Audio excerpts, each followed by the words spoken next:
Quando não sei o que sinto, sei que o que sinto é o que sou. Só o que não meço, não minto. Mas tão logo identifico o não lugar onde estou, decido que ali não fico, pois onde me delimito já não sou mais o que sou, mas tão somente me imito. De ponto a ponto rabisco o mapa de onde não vou, ligando de risco em risco meus equívocos favoritos, até que tudo que sou é um acúmulo de escritos, penetrável labirinto em cujo centro não estou, mas apenas me presinto, mero signo, simples mito. Pessoana, poema do livro Trovar Claro, de 1997, de Paulo Henriques Brito. Eu sou W.B. Lemos, coordenador das ações literárias do Museu da Justiça e integrante do corpo de instrutores da Escola de Administração Judiciária, a ESAGE, e após essa epígrafe, a leitura dessa epígrafe literária, afirmo que, com o intuito de promover a leitura de poesia, o Museu da Justiça ora realiza a 17ª edição do Sarau do Museu, Paulo Henriques Brito, 70 anos, em formato virtual, neste dia 3 de dezembro, como mais um dos desdobramentos do programa do Direito à Literatura, Encontros Literários Interdisciplinares, série de ações que tem como objetivo buscar aproximações entre o direito e as demais humanidades. Nesta edição, celebraremos os 70 anos do poeta, ficcionista, tradutor e professor de tradução, literatura e criação literária na PUC-Rio, Paulo Henriques Brito. Autor de 7 livros de poemas, entre os quais Trovar Claro, já citado, e Formas do Nada, 2012, e de 2 livros de contos, Paraísos Artificiais, 2004, e o recente O Castiçal Florentino, 2021. Paulo Henriques já traduziu mais de 120 autores, como Edmund Wilson, William Faulkner, Elizabeth Bishop, John Updike, Philip Roth, Salman Rushdie, Thomas Pynchon e Wallace Stevens. Ao longo de uma vitoriosa carreira literária, o escritor recebeu vários prêmios, a exemplo do Portugal Telecom, a PCA, a Alfonso de Guimarães, 2 vezes, ao Seu Amoroso Lima, Bravo, Bradesco Prime de Literatura e Jabuti. O encontro contará com as participações do poeta, crítico, ensaísta, membro da Academia Brasileira de Letras, ABL, e professor emérito da Universidade Federal do Rio de Janeiro, UFRJ, Antônio Carlos Sequim, autor de, entre outras obras, Percursos da Poesia Brasileira, do século XVIII ao XXI, em 2018, prêmio APCA, melhor livro de ensaios, e da ensaísta, pesquisadora e professora de teoria literária e literatura comparada da Universidade de São Paulo, USP, Viviana Bose, autora de, entre outros livros, Poesia em Risco, Itinerários para Aportar nos anos 1970 e além, de 2021. Além de conversar com os convidados, todos os participantes poderão ler poemas do homenageado, bem como os de sua própria autoria, desde que preferencialmente dialoguem com a obra e ou os temas da poesia de Paulo Henriques Brito. O Sarau do Museu continua com o objetivo de resgatar a história e atualizar a forma das tradicionais reuniões literárias e musicais cariocas, tão ao gosto da Belle Époque e do Rio Antigo, em que os apreciadores de poesia e de música se reuniam para dizer e ouvir poemas e canções de sua preferência. O evento conta com o apoio das equipes de produção, representadas aqui pela Sara, e do Educativo, do Museu da Justiça, aqui representada pela Lude, coordenação minha e de Ricardo Vieira Lima, doutor em Literatura Brasileira pela UFRJ, crítico literário e poeta. Nesta edição, nós dois, eu e o Ricardo, atuaremos como mediadores. E somos muito gratos aqui nessa programação, na realização dela, por essa parceria entre o Museu da Justiça e a ESAGE. Sendo assim, prosseguimos então. Passo a palavra agora ao Ricardo, que iniciará uma espécie de entrevista aqui. Nós conversaremos e depois leremos a poesia de Paulo Henriques Brito. Somos muito gratos a todos pela presença e pela participação. Bom, boa tarde a todos, boa tarde, Paulo Henriques Brito. É uma honra e uma alegria para a gente estar com você aqui. Boa tarde, Antônio Carlos Sequim. grande amigo também. Boa tarde, Viviana Boas. Eu estou me lembrando aqui, não tenho como não me relembrar da minha defesa da dissertação de mestrado, né? Porque, afinal, Sequim e Viviana estavam na minha banca, então é uma alegria revê-los aqui. E agradecer a todo mundo que está presente, né? Eu já só para registrar aqui, né? Temos vários poetas presentes, escritores. A Lúcia Bittencourt está aqui, Cláudia Roquete Pinto está aqui, dois Ruis, Rui Proença e Rui Pinheira Filho também estão nos vendo. Então, gostaria de começar fazendo algumas perguntinhas para o Paulo. Paulo, antes de começar a escrever poesia e a traduzir profissionalmente, você estudou cinema nos Estados Unidos, mais especificamente na Califórnia, primeiramente, e na época você estava interessado em escrever roteiros de cinema. Fale um pouco sobre essa época e sobre como você deixou os estudos de cinema para se interessar pela escrita de poesia e pela tradução.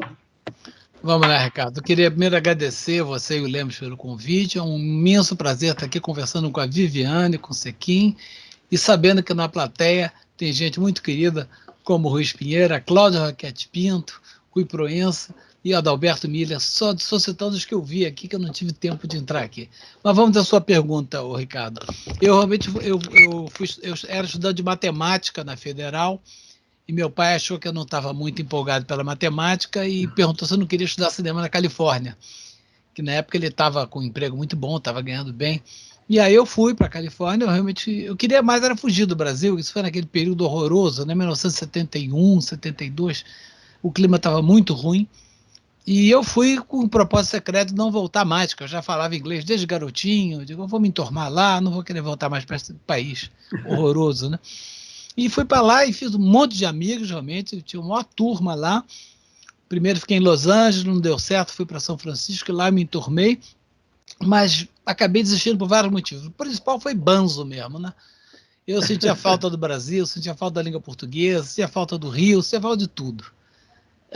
Dos amigos, embora eu tivesse já muitos amigos lá, eu tinha amigos muito mais antigos aqui, evidentemente. Segundo, porque eu li uma revista de extremíssima esquerda chamada Rampart, e tinha um colunista que eu achava ótimo, cara. E eu tinha meu melhor amigo lá, que eu, no finalzinho dos meus últimos meses lá, eu rachei apartamento com ele. Ele disse, esse cara que você gosta aí, ele é linguista, o tal de Noam Chomsky. Eu digo, ele está fazendo um negócio revolucionário da linguística, introduzindo matemática da linguística. Eu estava saindo do curso de matemática.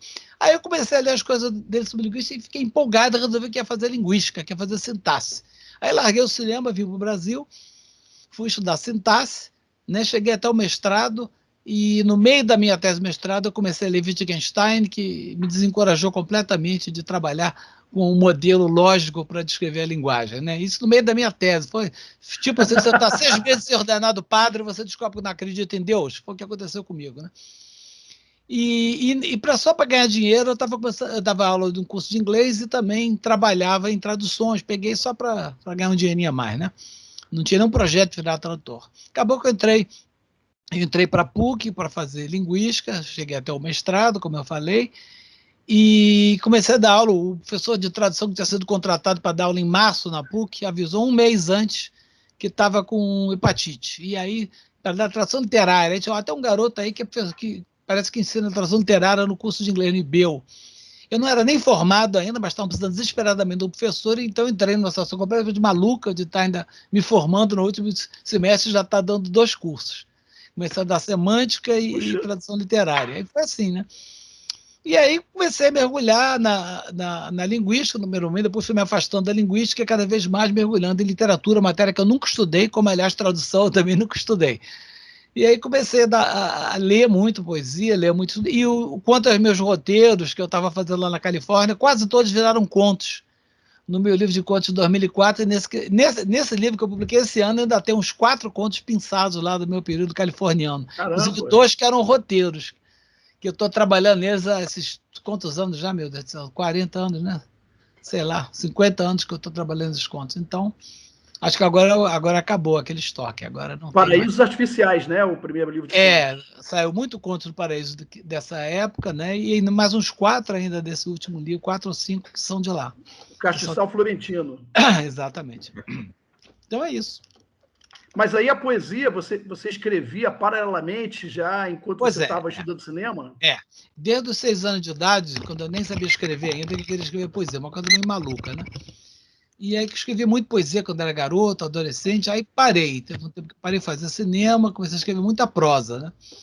E lá nos Estados Unidos eu descobri um poeta. Eu já tinha descoberto poesia no Brasil, quando eu voltei do meu primeiro estado nos Estados Unidos, né, com 12 anos de idade, eu descobri poesia, descobri Pessoa, Bandeira, esse pessoal todo, nossos clássicos modernos aí, né? Aí quando eu fui para a Califórnia, eu descobri um poeta de língua inglesa que eu não conhecia, que era o Wallace Stevens, né?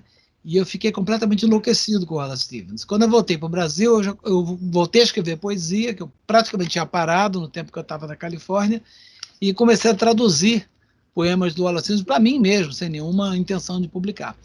Acabou que eu fui para a Companhia das Letras, quando a Companhia das Letras abriu, o Luiz Schwartz topou bancar a edição do Wallace Stevens, eu fiz uma antologia cheia de problemas, que graças a Deus, 30 anos depois, eu consegui finalmente sentar o rabo, fazer mais uns meia dúzia de poemas fundamentais e corrigir as besteiras que eu tinha feito. Não, eu fiz aquilo sem saber trazer poesia, sem saber nada de vertificação, foi uma coisa completa porra-louquice, né? Mas é isso, foi assim que, por trancos e Mas barrancos. você escrevia já poemas em inglês naquela época ou era mais em português? Como era? Olha, como eu fui para a Califórnia com a intenção secreta de ficar por lá, eu já escrevia muito em português e inglês lá, né? Os contos, quase todos eu escrevi, os roteiros certamente escrevi em inglês, depois vim traduzindo e reescrevendo para cá. Poesia, eu escrevi em inglês, na verdade, desde antes de ir para a Califórnia, eu já tinha poemas em inglês. O poema mais antigo do meu primeiro livro, né? Que é o último livro que fecha o livro, é um poema em inglês que eu escrevi com 18 anos, é o poema mais antigo meu que saiu, é o último poema dele, eu escrevi com 18 anos. Então, desde que eu morei em Washington, quando era menino, que eu já escrevi em inglês, né? E aí eu fico voltando ao inglês, eu tenho uma parte da minha vida mental em inglês até hoje, aí às vezes eu escrevo em inglês, mas cada vez mais em português, obviamente. O seu livro de estreia, né, Liturgia da Matéria, foi publicado em 1982. Né? Na época, a sua poesia se espraiava em versos mais longos, embora também contemplasse formas fixas, concisas, né, a exemplo dos 10 sonetos sentimentais. Nessa obra também há vários poemas em inglês, né, algo que se tornou uma marca sua, como você acabou de dizer. Como que você vê esse primeiro livro hoje? Você acredita que a sua poesia mudou muito de lá para cá ou não? Mudou, né? Mudou porque eu descobri finalmente que eu não sabia escrever verso livre. Eu morria de vontade de escrever verso livre. Minhas grandes paixões eram o Whitman, era o Álvaro de Campos, né? E o meu verso livre era muito difícil sair. Eu descobri que escrevendo com forma fixa ficava muito mais fácil. Quanto mais rígidas as condições, melhor eu produzia. Né? Tem que os versos têm que ser assim, tem que ter um esquema de complicado. Quanto mais eu complicava a coisa, mais facilitava a escrita. Loucura isso, né? Então, um dos meus grandes projetos para a velhice é ver se eu consigo voltar a escrever verso livre decente, né? Por isso que eu estou estudando, eu pesquiso verso livre há mais de 10 anos na PUC, e é um dos temas que eu mais estudei, porque eu adoro verso livre, mas eu não sou bom de verso livre. Eu adoro o Barcarola, é um poema que eu adoro. Esse é dos poucos versos livres que eu consegui achar publicáveis. A maioria vai ficar na gaveta mesmo. Outra coisa que mudou, né, além disso, obviamente, é a questão da temática, né? Cada vez mais temática do tempo, da velhice, da morte, né? Que é uma coisa natural que vai acontecendo, né? E o resto, não sei, acho que a Viviane e o Sequim vão saber me dizer melhor que eu. Mas o que eu reparo mais é isso mesmo.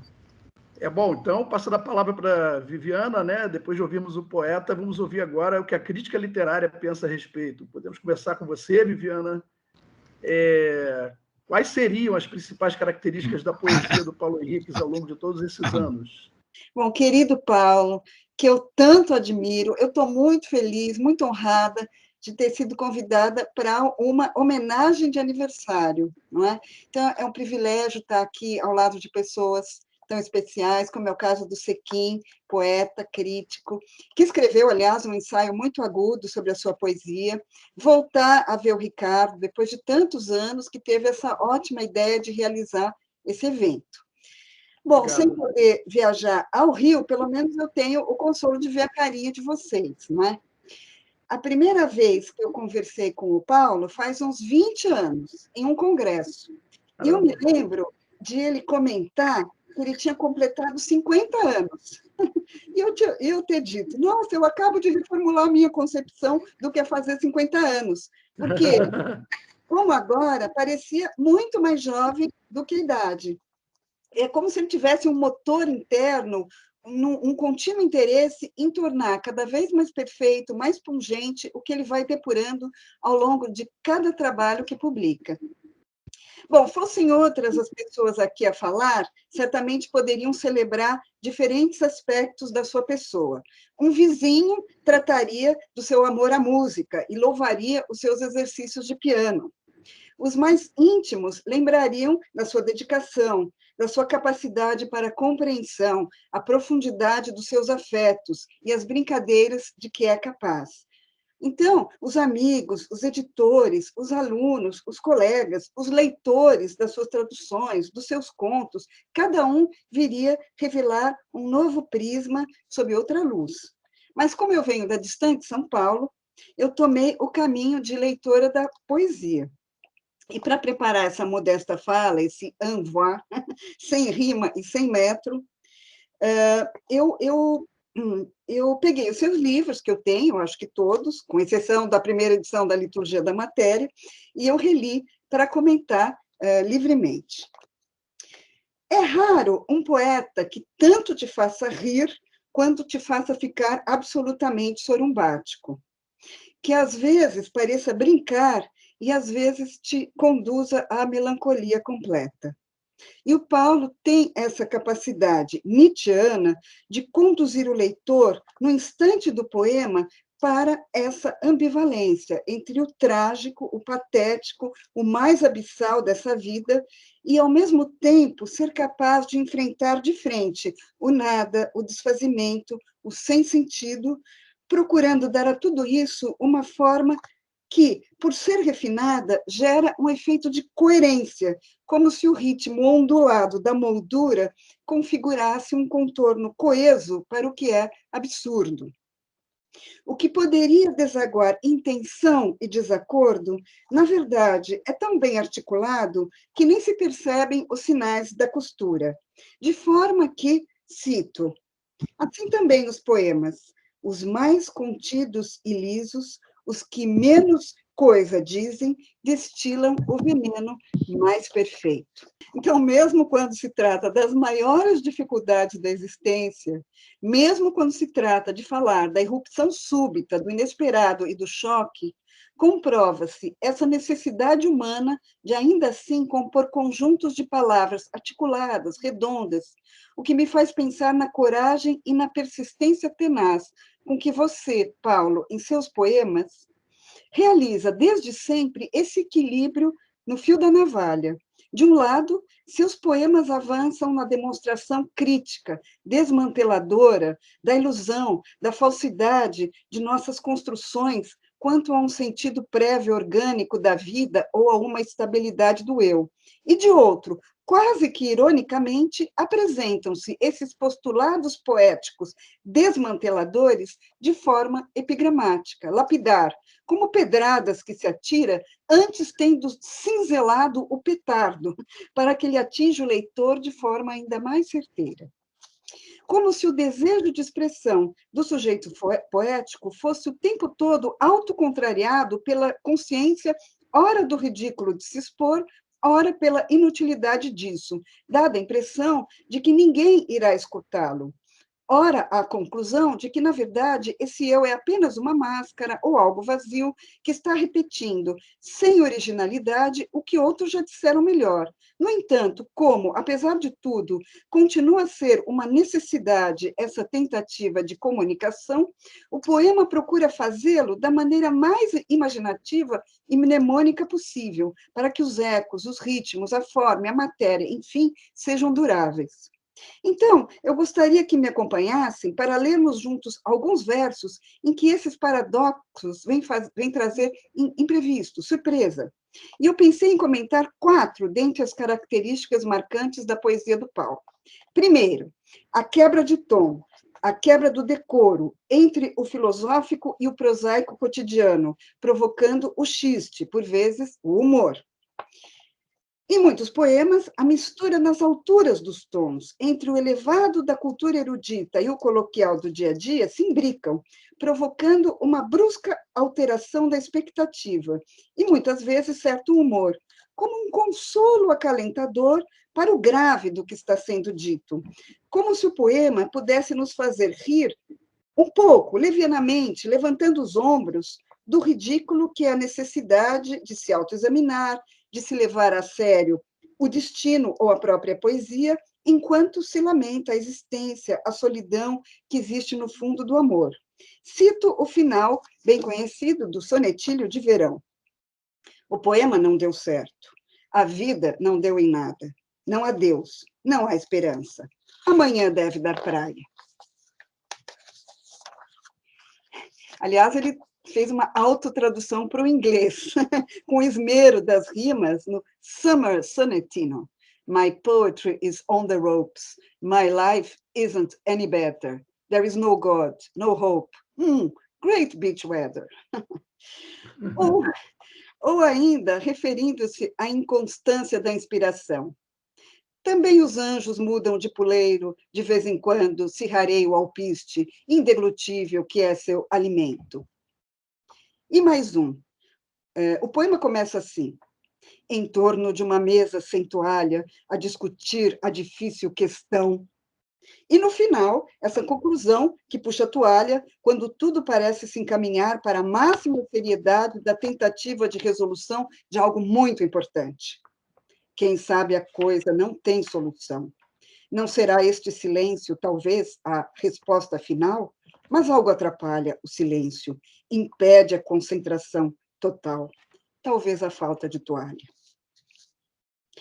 Sobre o amor, ele exercita seu humor cáustico, observando o desencontro como norma, como se as relações fossem uma comédia de erros. Cito: olhai à vossa volta, ó assinantes de jornais, ó vós que devorais com bom proveito as bulas abissais dos antiácidos, quantas volutas de paixão não eis desfeito com o desajeito de vossos membros tímidos, a omissão de vossos sonhos flácidos? Ou, mais de uma vez, parodiando o corvo: hein? Algo ou alguém te chama? Não, só a geladeira tendo um chilique. Pronto, o momento já passou. Levanta da cadeira, vai para a cama.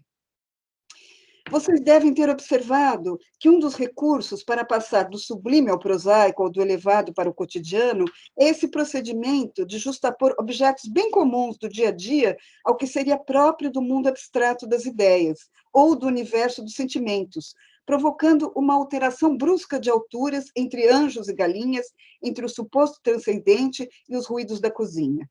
Aliás, a geladeira, com suas possíveis associações sinistras, figura em vários poemas, como nestes versos de abertura de Véspera. No trivial do sanduíche, a morte aguarda. Na esquiva escuridão da geladeira, dorme a sono solto, imersa em mostarda. Há algo do grotesco de certos limericks do humor inglês, além de uma constatação permanente de que os objetos são mais perenes e densos de realidade e mais duradouros do que ideias e seres humanos. Pois, diz ele, tudo o que pensa, passa. Permanece a alvenaria do mundo, o que pesa. O mais é enchimento e se consome. Por isso, fecho aspas, as ideias se evolam, o necessário é concreto, pois, diz ele, se o mundo precisa de um calço, melhor colocar uma fina fatia de cortiça.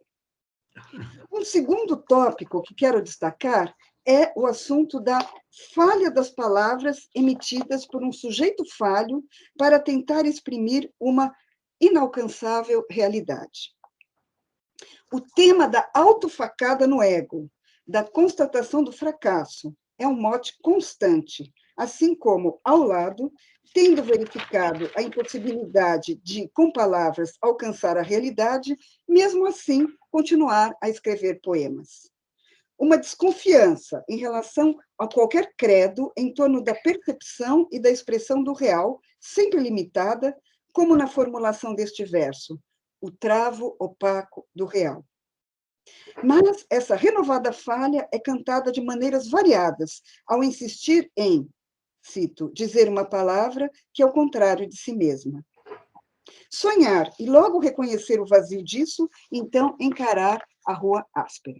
Mas esse desejo calado, entredito ou até gritado de que os nomes e as coisas se completem, ou que o sujeito e o mundo, eu e outro, vida e sentido, se casem, e então se conquiste a paz paradisíaca, reaparece como um mantra, ou como insatisfação retomada em relação a esse impossível, por exemplo, em O Funâmbulo. O poema resulta num tipo de contradição performativa, como dizem os linguistas, quando enuncia, abro aspas, essas palavras que me deixam mudo. Embora possam ser olhados sob ângulos diferentes, na verdade não se consegue distinguir essa suspeita em relação à possibilidade de comunicação da suspeita em relação à importância, coerência e estabilidade da própria subjetividade. O tema do eu, que desconfia de si, é uma tópica fundamental, mas sempre com essa deligação constante do bota e tira, na qual o leitor é convocado a duvidar do engodo da autoficção. Um poema. Esse rosto que me olha de esguelha, talvez para não ser reconhecido, não é o mesmo que ontem vi no espelho. Não apenas o eu não é amigo de si mesmo e nem se reconhece, como até desejaria ir embora desse espaço tão limitado e confinado da sua própria personalidade, comparado ao território de Macau. Leio. Por que nenhum descobridor na história, e algum tentou, jamais se desprendeu do cais úmido e ínfimo do eu?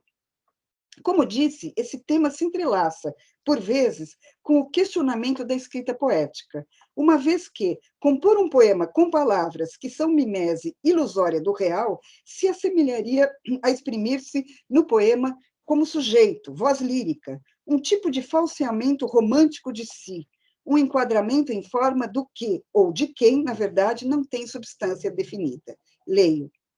A imitação do homem é muito mais real que o dito cujo.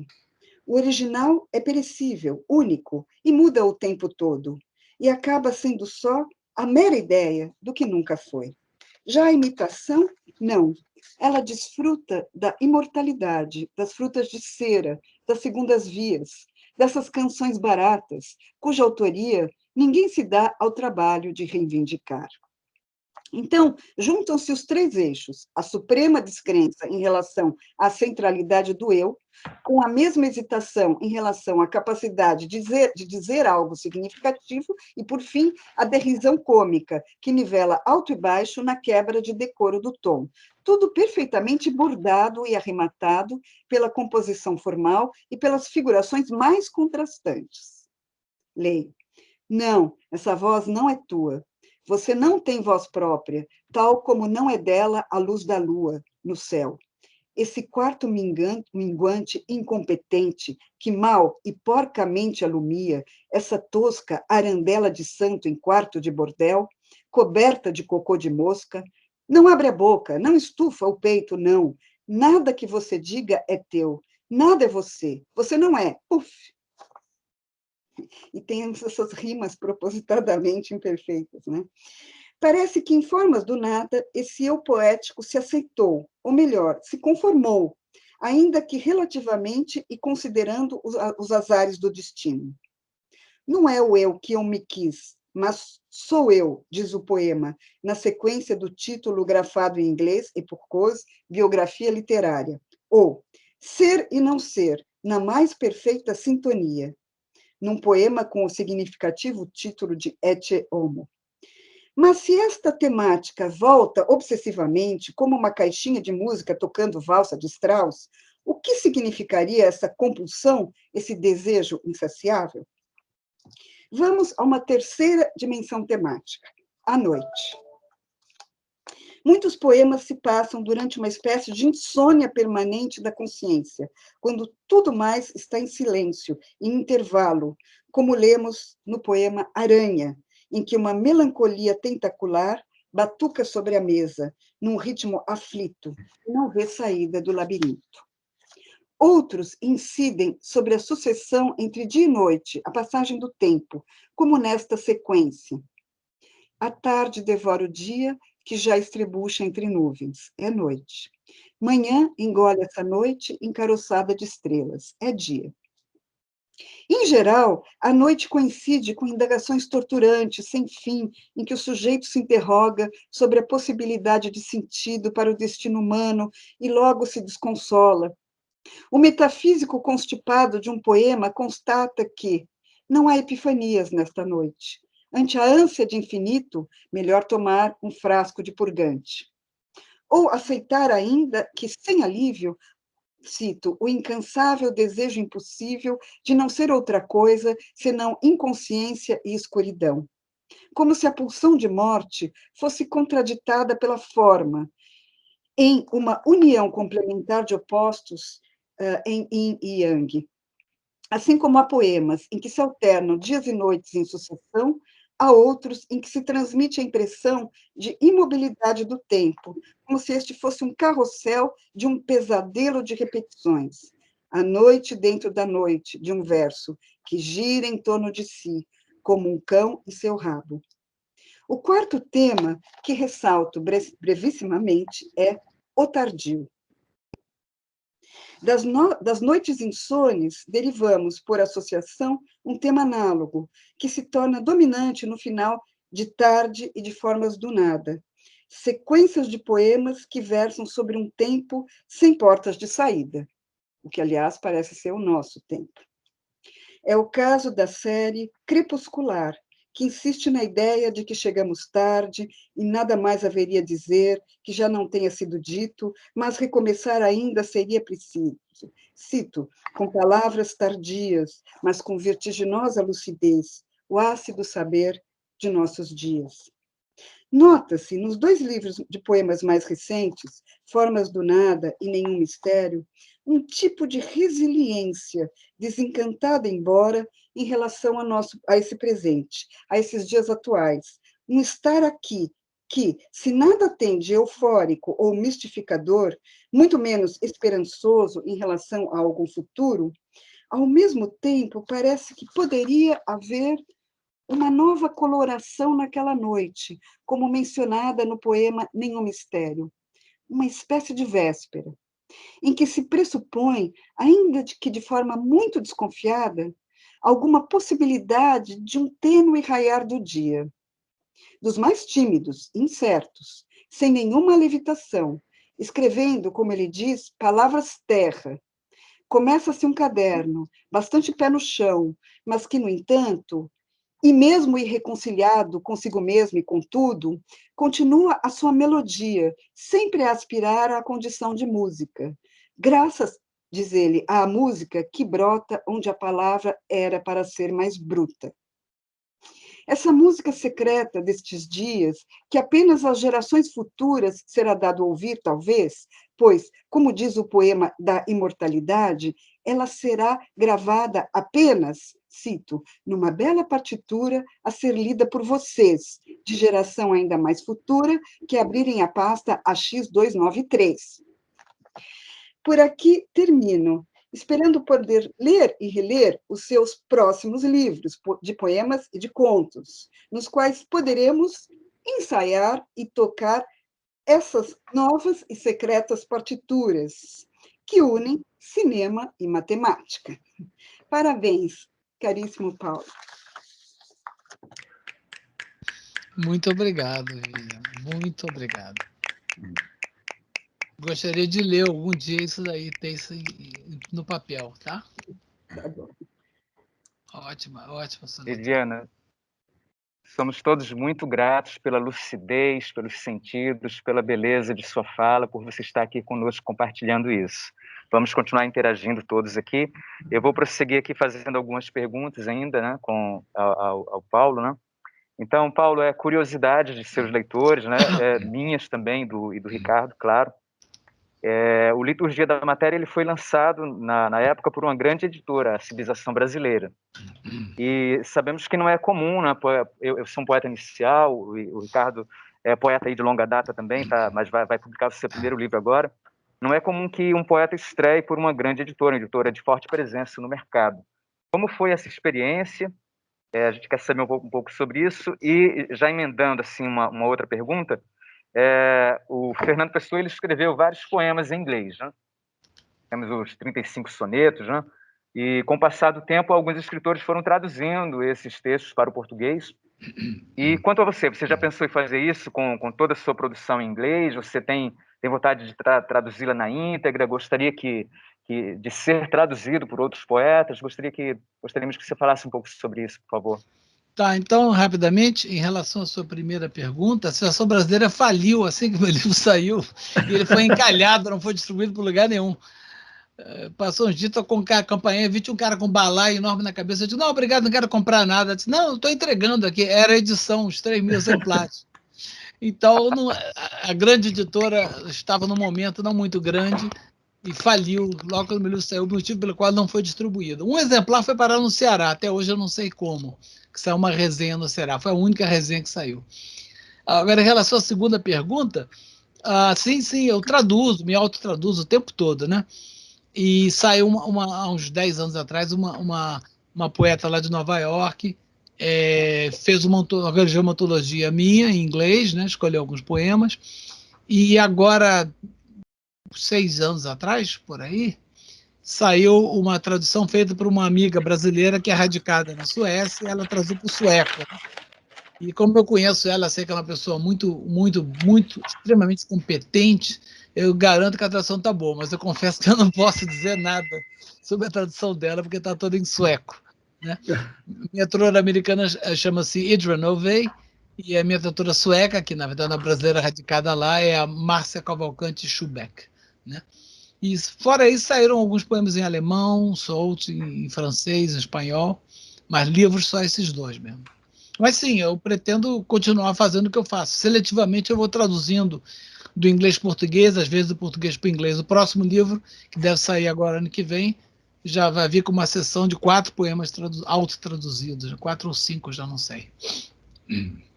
Mas, Paulo, você pensa em reuni-los assim e publicá-los, os que estão em inglês, foram criados originalmente em inglês, você pensa em reuni-los e publicá-los em português? Não, nunca pensei disso, não. Traduzir sistematicamente todos, não, nunca pensei. É só uma coisa de veneta, dá umas venetas, sai um livro aí, outro. Um poema ou outro sai, mas um livro inteiro, não. A sua lírica, né, se diferencia da lírica da maioria dos poetas da sua geração, em parte, por investir no verso medido, nas formas fixas, ainda que você use um vocabulário relativamente comum, sem rebuscamentos, ou seja, a sua linguagem ela é coloquial. Além disso, você dialoga com a tradição poética e busca fazer uma poesia mais reflexiva também. Eu creio que você alcançou a mestria dessa junção forma/coloquialidade num livro como Trovar Claro, de 1997. Eu me lembro do choque que eu senti ao ler os incríveis 5 sonetos da seção Até Segunda Ordem. Até ler esses sonetos, eu e acredito que muitos outros poetas e críticos também, achava que não era possível fazer essa dessacralização do soneto que você empreendeu. Em razão dessas e outras brilhantes peças deste livro, considero Trovar Claro um turning point, um ponto de inflexão da sua trajetória poética. Você concorda com essas afirmações? Concordo, acho que é o meu melhor livro, é o livro que eu gosto mais. E é o livro em que eu já estou assumindo uma maneira de trabalhar mais parecida com o que vem depois. Os dois outros ainda são, os 2 primeiros ainda são meio, ainda estou tentando chegar a alguma coisa. Agora, além da minha incompetência com verso livre, a outra coisa que me fez isso foi a minha formação de língua inglesa, né? Na verdade, durante muito tempo eu conheci a poesia inglesa muito melhor que a brasileira, por um motivo muito simples, que eu tenho uma antologia chamada Northern Anthology, em 2.000 páginas, que é uma antologia que todo mundo lá compra, que é uma maravilha, ninguém fez jamais coisa semelhante para a língua portuguesa, é uma tristeza. Eu levei uns 3 anos para ler aquela antologia, depois, ao terminar a antologia, eu poderia dizer que eu conhecia razoavelmente bem a poesia em língua inglesa, enquanto que português, né, eu acabei só lendo bem os modernos. Né? Mas, enfim, o que eu aprendi com a poesia em língua inglesa? Essa junção de forma fixa com dicção coloquial. Eu achava que era uma coisa modernista, não é. Né? Por um desses acasos, né, a PUC me botou para dar um curso sobre poetas românticos em inglês, da graduação, eu conhecia eles muito mal, conhecia mais os modernos, já tinha lido a antologia, tinha uma certa base, mas aí resolvi estudar eles a sério, aí li a obra completa dos 5 grandes românticos. E eu achava o Byron o poeta mais fora de moda possível. Vou começar a ler esse cara que deve ser chato, né? E comecei a ler os primeiros livros do Byron, que são muito ruins. Até eu vou para o final dele, que deve ficar melhor. E aí, para espanto meu, eu descobri que os últimos 2 ou 3 livros dele são maravilhosos, né? E aí lá eu descobri uma coisa que eu não sabia. É tudo, por exemplo, o grande obra-prima dele, que é o Dom João, e o livrinho que eu traduzi dele, o Beppo, é tudo em 8ª rima, que ele aprendeu não com Camões, embora ele conhecesse o português, mas com um poeta italiano. Então ele mantém a forma rima e a linguagem é a mais chula, mais desacralizante que você pode imaginar. É uma anti-epopeia, né? E aí eu vi que essa coisa da língua inglesa vinha muito mais longe do que eu imaginava, né? Enquanto que no português é uma tendência de você associar só o verso livre a uma linguagem coloquial e a forma você tem que engravatar a linguagem, o pensamento, as imagens. E aí eu já tinha isso, né, de ler os modernos de língua inglesa, aí depois do Byron mesmo é que eu realmente embarquei nisso mais a sério. Foi mais ou menos nessa época que eu escrevi os poemas que estão justamente em Trovar Claro. Paulo, como você sabe, né, o poeta e crítico Antônio Carlos Sequin, que também é seu companheiro de geração, escreveu um artigo muito perspicaz mostrando as semelhanças e diferenças entre a sua poética e a de João Cabral de Melo Neto. Sequin, você poderia nos falar um pouco sobre esse seu trabalho? Obrigado. Boa tarde a todos, né? Eu saúdo aqui os anfitriões, o Lemos, Ricardo Vieira Lima, o convidado, o querido Paulo Henriques Brito, Viviana Bossi, né, com quem eu já tive o prazer de estar no Rio, em São Paulo e além mar também, em Lisboa, né?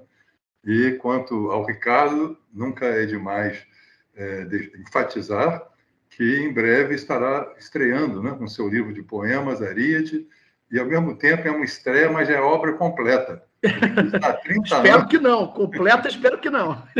Completa até agora, no sentido de ser um volume que reúne décadas de produção. Isso Verdade. Não é muito corrente. E são muitos espectadores aqui que nos prestigiam. Eu citaria aqui, sem ser exaustivo, né, e mando um abraço para o Adriano Espínola, para a Lúcia Bittencourt, para o Nuno Hall e para o Rui Espinheira Filho. Esse texto, a cuja leitura eu vou proceder de maneira esquemática aqui, né, nasceu, na verdade, esse texto da minha leitura de Paulo Henriques, a partir de um convite da Selma Caetano, né, coordenadora do grande concurso de Portugal Telecom, em que ela resolveu fazer uma boa ideia, um volume em que cada um dos vencedores contasse com uma leitura crítica. E me convidou para escrever sobre a poesia Paulo Henriques Brito, uma tarefa que eu aceitei de muito bom grado, porque há muito tempo, né, eu acompanho a produção dele desde o início, e eu não estou no Ceará, mas eu resgatei um dos exemplares, né, da liturgia da matéria. Sou um bibliófilo como você. Eu também tenho. Esse livro é meio desaparecido, né, no vendaval que assolou a civilização brasileira, mas para causar alguma inveja ali no bibliófilo do Ricardo Vieira Lima, eu devo dizer que eu tenho todos os livros do Paulo Henriques Brito, devidamente autografados, os 7 livros de poemas, de liturgia da matéria até nenhum mistério. Eu também tenho. Mas calma, não cheguei. Todos autografados. Aqui temos o Castiçal Florentino e Paredes Artificiais. Você também tem, não tem, Ricardo? O Castiçal ainda não. Muito bem. Mas agora, para matá-lo de inveja, vou apresentar Por Hora, que é a poesia reunida. Ué, você já tem esse livro? Eu achava que só eu tinha. Eu recebi especialmente da Casa da Moeda. Que maravilha! Poesia reunida, né, com 333 páginas. Uma edição maravilhosa. Parabéns, Paulo! Pela imprensa nacional.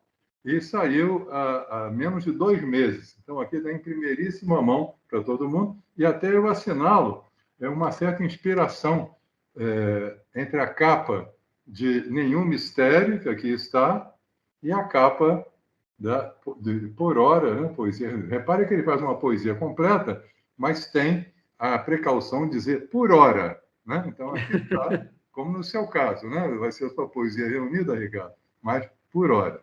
Sim.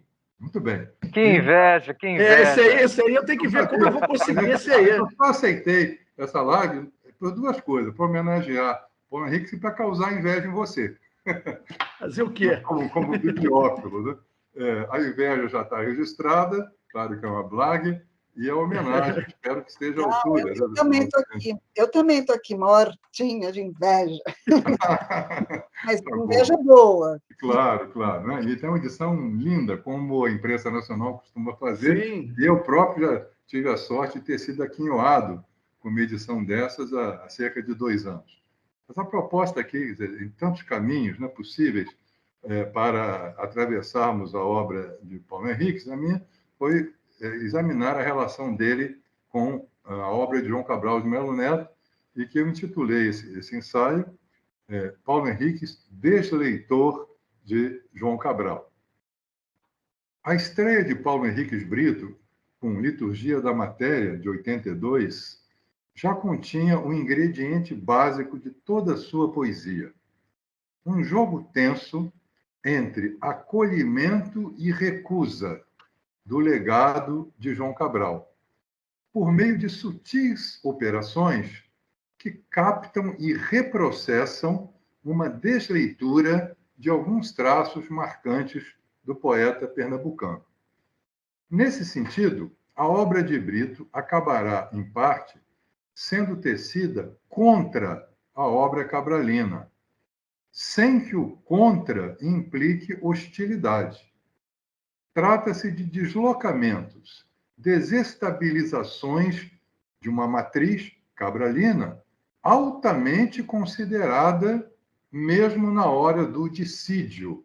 Isso é importante, né? Não é um contra ingênuo, né? Um contra tudo que ele fez. Não, não. Eu quero ver o que ele fez e onde é que eu posso solapar isso, né? Onde é que eu posso botar armadilhas nesse discurso tão sólido que me antecedeu. Isso até me recorda uma dedicatória importante que eu tenho aqui na minha casa, no livro de João Cabral, Museu de Tudo, e ele tentando se reconciliar tardiamente com Drummond, escreveu a seguinte dedicatória: a Drummond, este livro de um seu discípulo, embora mau, João Cabral. Aí já um pouco lá do ferino, né, do Cabral, mas realmente é isso. Quer dizer, o grande poeta, o bom poeta, ao mesmo tempo ele tem o seu mestre, mas ele tem que ser um mau aluno para poder desrespeitar as lições do mestre. Caso contrário, ele será apenas um epígono, né? Um diluidor daquelas lições. Então, todo poeta na sucessão, ele é um discípulo, mas o grande poeta é sempre um mau discípulo. Agora, o que eu chamava a atenção é que a maneira de desler, né, de dissolver a pesada herança cabralina, não foi a mesma levada a cabo na década de 70 por vários nomes da geração marginal. É um processo de desleitura completamente diferente, porque para a grande maioria dos cultores, né, do que se chamou de poesia marginal, o que João Cabral provocava era quase uma repulsa de um autor descartado in limine, né? Porque ele era formalista, né? O que importa é a vida, é colocar a vida no poema, e também a desleitura de Henrique Brito é diferente do acolhimento acrítico que gerou muitos subcabrais que apenas copiavam os procedimentos mais explícitos do poeta, né? Repetindo, inclusive, a sua temática, aquele vocabulário desidratado. Né? Então, tinham os continuadores na linha da diluição do Cabral e os opositores como inimigos ferrenhos, que era a geração marginal. E o caminho para Henrique Brito foi muito diferente, nem num canto, nem no outro. Muito bem. E eu percebia que entre esses espontâneos, entre aspas, né, que seriam os marginais, e os afilhados ou sobrinhos da vanguarda, a voz do Paulo Henriques já soava com um talento e individualidade. Se, como nós supomos, Paulo Henriques Brito lê e deslê João, importa assinalar também certas afinidades entre ambos para seguir percebermos a demarcação dessas diferenças. Uma delas, que é muito importante, na contramão do discurso atomizado na linhagem da poesia minuto, ambos, Cabral e Paulo, são poetas da sintaxe. Vale dizer, neles a poesia reside antes no processo de construção e desdobramento do que propriamente no brilho ocasional de um verso. O primeiro e o sétimo dos 10 sonetos sentimentais, Paulo Henriques, né, desdobram-se num solitário período gramatical, como Cabral às vezes fazia, né? Você pega a primeira oração, o primeiro verso, e vai até o final, num único período sintático. O texto seccionado em segmentos numerados e vazados em quadras, por exemplo, Elogio do Mal, também é constante em João Cabral, bem como a prática da métrica regular e das formas fixas, sendo que em Cabral nunca o soneto.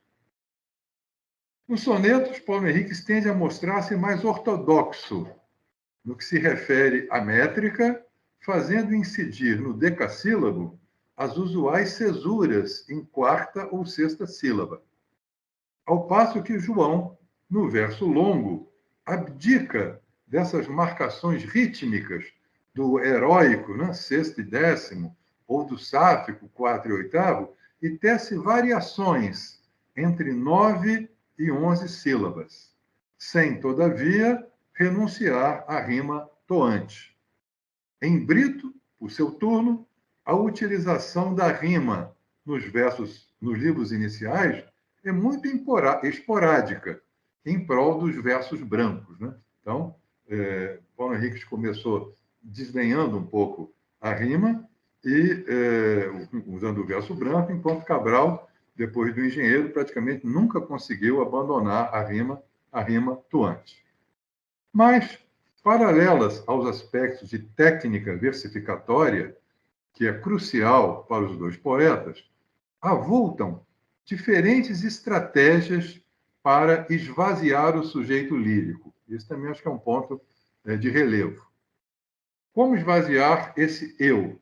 De modo sintético, podemos dizer o seguinte: João Cabral tenta esvaziar o eu criando sempre um ele, falando sempre na terceira pessoa. Mas é uma certa falácia, né? Porque essa terceira pessoa é preenchida por objetos que especularmente reforçam a identidade desse eu, que é a pedra, que é o sol, né? Que é o rio, que é a seca. Então, João Cabral, quando fala de ele, está falando de si, um eu embutido e deslocado nesses objetos. E uma operação quase simetricamente oposta à de Paulo Henriques, porque Paulo Henriques fala de um eu o tempo todo, mas é um eu falso. Enquanto em João Cabral, né, há um ele que é um eu travestido, em Paulo Henriques há um eu esvaziado. É um eu que não cria uma psicologia desse sujeito lírico. Né? É um eu que está em constante mutação, em constante conflito e descrédito de si mesmo. Então, repare que são procedimentos de esvaziamento de um sujeito lírico, mas no caso de Cabral, eu acho que esse sujeito se esvazia e se infla de novo na sua escolha de objetos. Enquanto, em Paulo Henriques, né, a manutenção do eu vai esvaziando, desinflando o tempo todo a própria noção de subjetividade ou de crença num sujeito monolítico.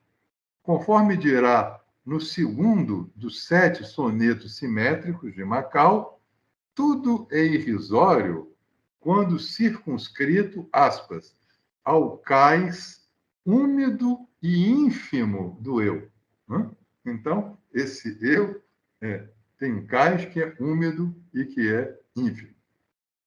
Em Liturgia da Matéria, 3 poemas parecem responder quase que diretamente a provocações cabralinas.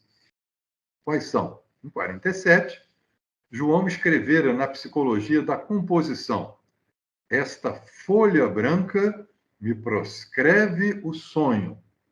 E Paulo Henrique replica na Logística da Composição, aspas, só o sonho é inevitável. Aí já é quase uma batalha, né? Não há como omitir esse encontro quase bélico de posições diversas quanto ao sonho. Na mesma direção, Perspectiva do Sonho, outra vez o sonho, em Paulo Henriques, evoca, aspas, névoa densa e teimosa que não há sol que a dissolva. Enquanto Cabral, no poema Num Monumento à Aspirina, elogiava o medicamento porque ele era o mais prático dos sóis e ele dissipava os borrões do entorno, propiciando um clima cartesiano. Um outro momento de conflito explícito, né, é quando nós vamos contrapor os complexos raciocínios que João Cabral desenvolveu num poema quase barroco, intitulado Rios Sem Discurso, e outro, Educação pela Pedra, né? E os rios de um dia, encontram um revide no poema Dos Rios, de Brito, que diz o seguinte: os rios foram feitos para fugir, fluir, não para analisar. É uma resposta direta, né? Aquela análise cerebral, cerebrina, que Cabral desenvolveu nesses dois rios. Mas um gesto interlocutório sem disfarces ocorre em Indagações, de Mínima Lírica, de 89, cuja parte inicial intitula-se Para João Cabral. Aí já é convocar para o ringue poético de maneira clara. Porque, em 85, o poeta pernambucano publicara em Agrestes um texto homenagem, Dúvidas Apócrifas de Marianne Moore, com o qual o poema de Brito estabelece um sofisticado diálogo de formas. Se não, constatemos, nos títulos dos dois textos comparece o nome de outro poeta, né? Marianne Moore num e João Cabral no outro. Ambos contêm 4 estrofes. As terceiras e quartas estrofes dos dois poemas encerram igualmente em ponto de interrogação. O substantivo coisa ou coisas surge no verso 1 das 2 terceiras estrofes dos dois poemas. E o advérbio não abre as respectivas estrofes 2. Quer dizer, é muita coincidência para ser coincidência. Por fim, ou no começo, os dois poemas partem de versos muito próximos, uma espécie de mote do que se lerá a seguir. Em Paulo Henriques Brito, aspas, não escrever sobre si. É o lema, né? Não escrever sobre si. E em João Cabral, sempre evitei falar de mim. É outra forma, né, de ler ou reler o verso inicial. Em Dois Amores Rápidos, e aqui nós vamos ver o veio diferenciado, né, lírico e sintético, que não existe em João Cabral, em Dois Amores Rápidos, escreve Paulo Henriques: dar tanto para dar no que deu. Pensando bem, o errado fui eu. Mas, já que terminou, adeus. Então, esse veio lírico e sintético, de uma certa fatura e humor leminskiano, eu diria, inexiste em João Cabral, cuja impregnação, porém, é nítida nos 4 belos sonetos em decassílabos rimados de Mínima Poética, de Paulo Henriques Brito. O primeiro registra, olha o vocabulário, palavra como lâmina só gume, que pelo que recorta é recortada. A fala esquiva, oblíqua, angulosa, do que resiste à retidão da prosa. Aqui é um momento de leitura e homenagem, mais do que desleitura, né? Tanto pelo vocabulário, pelas imagens, né? Porque, além da clara evocação de uma faca só lâmina, né? É uma lâmina só gume, essa ideia de que, pelo que recorta é recortada, remete ao Menino de Engenho, um poema de João Cabral, que ele diz: a cana cortada é uma foice. Cortada num ângulo agudo, ganha o gume afiado da foice, que a corta em foice, um dar-se mútuo. Então, digamos, o corte da foice transforma a cana numa outra foice. Então, esse dar-se mútuo, né? Você não sabe o que é um, o que é outro, está também registrado por Paulo Henriques Brito. No soneto 2 desse conjunto, né, que nós vimos aqui, da mínima poética, há sentidos contrastivos. João Cabral, diversas vezes, elogiou o caráter duro e incorruptível da pedra, sua frieza, sua densidade, enquanto Brito parece replicar: a pedra só é bela, embora dura, se meu desejo em torno dela tece uma carne de sentido e acredita que, desse modo, abranda e amolece. Né? Então, um verso brando em pedra dura, tanto bate até que fura. Né? Então, Paulo Henriques consegue perfurar essa dureza, né, da pedra, que em João Cabral tem que permanecer programaticamente fria, dura, hostil, inacessível. O terceiro soneto desses 4, endosso da potência do verbo, mais repúdio à sua fetichização, ataca a intransitividade da metalinguagem, o poema que só vale enquanto holofote sobre si mesmo, né? Sem qualquer densidade.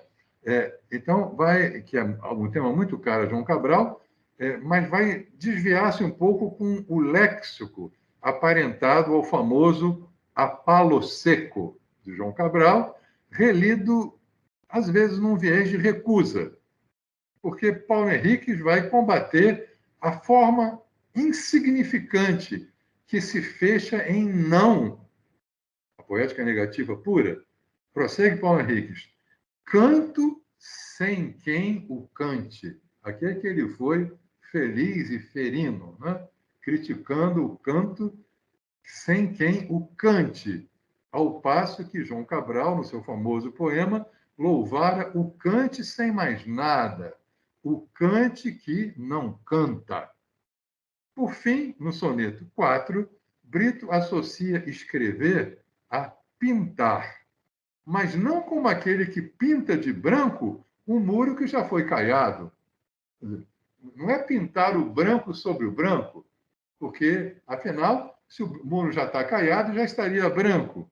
Enquanto, em Paisagem pelo Telefone, João Cabral destacava exatamente o branco dos muros caiados, que, de algum modo, ficava ainda um branco sobre o branco, quando a luz do sol neles incidia e liberava os cristais que dentro tinham. Então, a ideia do branco sobre o branco como algo redundante ou pleonástica em Paulo Henriques e como algo passível de elogio em João Cabral. O livro seguinte, Trovar Claro, de 97, comporta peças com a marca da rima toante, obsessiva em Cabral. Assim, o Prestidigitador, o primeiro dos 2 noturnos. O ideal de um mundo nítido e ordenado, tão patente em João desde o engenheiro, vamos lembrar, né? O engenheiro sonha coisas claras, superfícies, tênis, um copo de água. O engenheiro pensa o mundo justo, mundo que nenhum véu encobre. Esse ideal é solapado pelo idílio henriquiano que, após simular a adesão aos valores da ordem e da transparência, como aparecem em João Cabral, o que vai dizer? Desejo de formas claras e puras, simples, minerais, certezas retilíneas como agulhas, acaba associando isso ao abafamento da pulsação e da nervura da existência. Nada de nebuloso, frouxo ou úmido, sem olhos mal cheirosos e carnais. O sonho quer estrangular o mundo. Esse sonho da pureza excessiva, né? Da clareza e da claridade. O sonho da razão imperativa, entenda-se aqui, e não aquele sonho que convive com seus fantasmas, né? Que acolhe e gosta de ver também a escuridão ou gosta de ver a penumbra. Paulo Henriques Brito acolhe e acalenta o espaço da imprecisão, ainda que seja rigoroso no gesto de formulá-lo. Isso acho também é importante. Paulo Henriques Brito é rigoroso, mas um rigor que incorpore e aposta, né, que aquilo que vai ser descrito é fluido, é impreciso. Enquanto em Cabral nós temos, né, uma forma rigorosa acalentando um espaço também rigoroso, nítido, cristalino, e onde as coisas estejam em seu lugar, de algum modo. Né? Eu creio que, para Henriques Brito, as coisas se deslocam mais do que no universo de Cabral, que tem essa obsessão não pela cristalização, por um lugar onde ele fixa as coisas, e essa fixidez lhe dá segurança nesse reconhecimento de um mundo em estabilidade, que é o oposto, nesse sentido, do universo de Paulo Henriques Brito. As obras subsequentes dão continuidade ao diálogo crítico entre incorporação e recusa do legado de João Cabral. A psicologia da composição, que nós já vimos antes transformada na logística da composição, em Macau se transforma na fisiologia da composição. Então, repare que é um poema meio obsessivo, né? Mesmo para se livrar dele, quando a gente não consegue abandonar, né? O fantasma que sobrevoa. Suas partes encontram da fisiologia, separadas e sequenciadas por algarismos romanos, recurso idêntico ao da psicologia de João. Mas o dissenso irrompe na declaração anticabralina que encerra o segmento 1.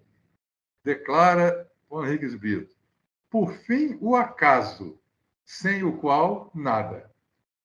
E toda a trajetória cabralina é chegar ao não acaso, que o acaso é ruim, que o acaso é, digamos assim, deletério, né? Paulo Henriques incorpora, sem o acaso, nada. O poeta pernambucano sempre tentou minimizar a importância do acaso em sua produção.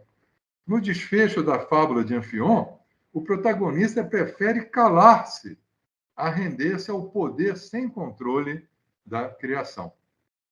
Alguns traços do famosíssimo Tecendo Amanhã, de João Cabral, reaparecem difusos na parte 5 da Fisiologia. Nos dois poemas se evoca a construção de um objeto, o balão-poema, e o esforço para fazê-lo decolar. Né? Todos lembrados, em João Cabral, né? Amanhã, né? Luz balão, né? Plana livre de armação. O poema Amanhã, luz balão.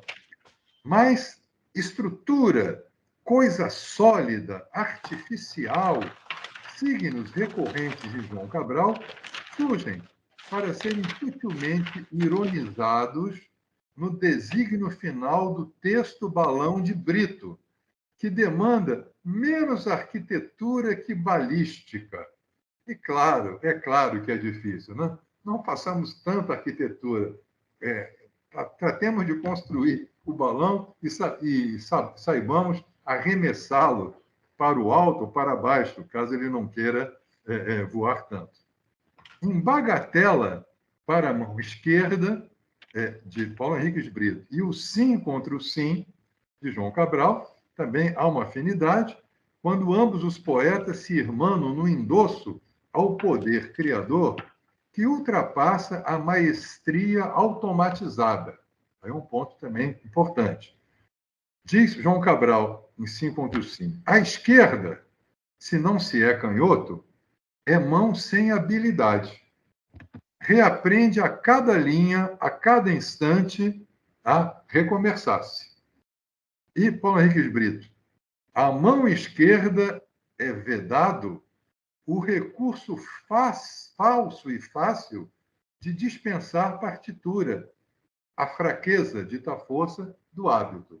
Então, esse caráter inaugural, meio uma mão analfabeta, né, é algo que ambos valorizam para um defrontamento quase que inaugural com o branco da página.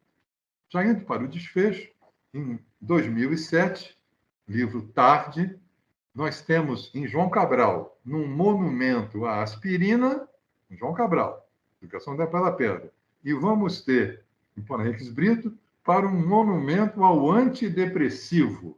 Ele vai trocar aí a pílula, né? Deixa a aspirina que se compra sem receita e começa a tecer a receita de algum Rivotril da vida. E enquanto o texto cabralino celebra o efeito do medicamento, e torna tudo claro e nítido, o de Paulo Henrique Brito atenta para o fato de que o alívio medicamentoso somente mascara a revelação, aspas, dura, doída, da humana condição. Que aí não haverá remédio que dê jeito a isso. Né? Finalmente, eu parei aqui essa leitura em Formas do Nada, de 2012, releva em fábula, Paulo Henrique Brito, o poder fecundante do improviso e do acaso, tão duramente repelido na fábula cabralina, na fábula de Anfion, em confronto com o impasse estéril e autofágico da pura mentação cerebral excessiva. E diz aqui, com uma espetadinha de ironia, Paulo Henrique Brito, um pensamento pensado até a total exaustão termina por geminar, no mesmo exato lugar, sua exata negação. Enquanto isso, uma ideia, trauteada numa flauta, faz uma cidade erguer-se. É claro, sem alicerces, mas ninguém dá pela falta. Né? Então, olhem, belo elogio do acaso aqui, né? Quanto a mentação excessiva leva ao deserto do nada, de repente, toca uma flautinha, Anfion, e uma cidade se faz. A João Cabral incomodava o soar aleatório da flauta. Cito de Cabral, uma flauta, como dominá-la? Cavalo solto que é louco? Em Paulo Henrique Brito, não há como descer desse cavalo, ainda que não se saiba direito para onde tudo aquilo, o poema ou a vida, conduz. Enquanto um poeta, Cabral, sinaliza a poética do não, a poética da contenção e do silêncio, o outro, em Trovar Claro, aconselha desabusado. Escreve até estourar e tome valsa. Muito bom. É um grande privilégio ter leitores como a Viviana e o Sequim, realmente. Foi uma maravilha, os dois. Muito bom. Fiquei até pensando aqui num livro ano que vem, aí, de repente, seus 70 anos aí, Paulo Henrique, juntar esses ensaios e outros aí ia ser uma maravilha, hein? Muito bom. Eu queria registrar aqui que nós estamos com mais de 220 participantes aqui, tá?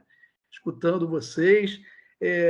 Já citaram aqui o Adalberto Miller, Adriano Espínola, a Delane Brasil também está aqui, que é uma querida que nos acompanha sempre. A Cláudia Roquete Pinto também estava até há pouco, Rui Espera Filho, Rui Proença. Você está batendo recorde de público aqui, Paulo. Mas também com a Viviana e o Sequim não é fácil. Não. Aí é fácil atrair esse público todo. Não, a Viviana pegou muito bem, né, alguns dos meus temas recorrentes, né, porque não é só o Cabral que tem obsessões, eu também tenho, né, ela, nesse texto dela, ela põe exatamente o dedo nesses pontos, né, e o Sequim tratou de um tema que eu, desde que eu comecei a dar entrevista, que eu estou falando, né, que eu digo, o Cabral é o grande pai, é o superego da minha geração, da nossa geração, e como, aliás, eu e o Sequim somos da geração marginal, né, Sequim? Em termos de idade, todo mundo de 70 anos, Chacal está fazendo 70 anos, Chacal não foi o mesmo mês que eu, né? E o que essa geração fez foi muito isso que ele está falando, ou aquele rompimento total, são anticabralinos, né? ou faz uma coisa toda cautelosa, o tempo todo dizendo o que aceita do Cabral e o que não aceita, né? Mas, no fundo, é isso que a Viviana falou, né? Que ela fala no texto dela, né? Que alguns temas que a poesia vai rodando em torno deles, né? E eles vão reaparecer em todo lugar, né? Ideias fixas. Ideias fixas, como diria o Cabral. Exatamente. Bem, tivemos aí reflexões verdadeiramente magistrais, né, dos nossos convidados, e aí no caso do Sequin, uma ampla e profunda exegese comparatista, eu diria até, né, nessa leitura, né?